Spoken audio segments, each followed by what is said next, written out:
C'est suite aux nombreux incidents qui est arrivé dans la ville récemment. Il y a eu deux incendies quand même.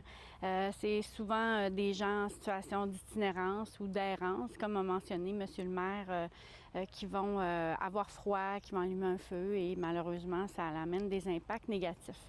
Alors, on voulait venir soutenir notre population autochtone urbaine.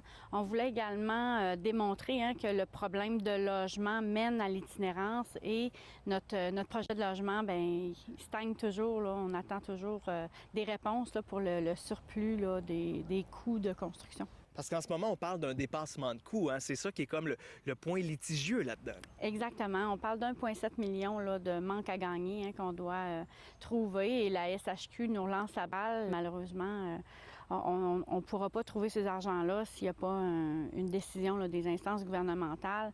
Alors, on sait qu'on est en période électorale. On risque d'attendre jusqu'en octobre pour avoir des décisions.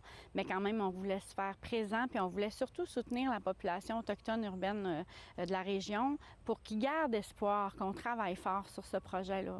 Donc, on peut le dire, parce que c'est un peu là que je voulais en venir, la campagne électorale provinciale peut être une bonne chose pour la cause actuellement, si on veut. Bien, évidemment, là, la campagne électorale, il y a des candidats qui peuvent s'impliquer. Hein. Évidemment, on a Nancy Guillemette qui était notre candidate précédente, là, donc qu'on avait déjà mentionné les retards dans ce dossier-là. On a demandé à maintes reprises qu'elle puisse agir. On attendait des retours de sa part. Il n'y a rien qui a été fait.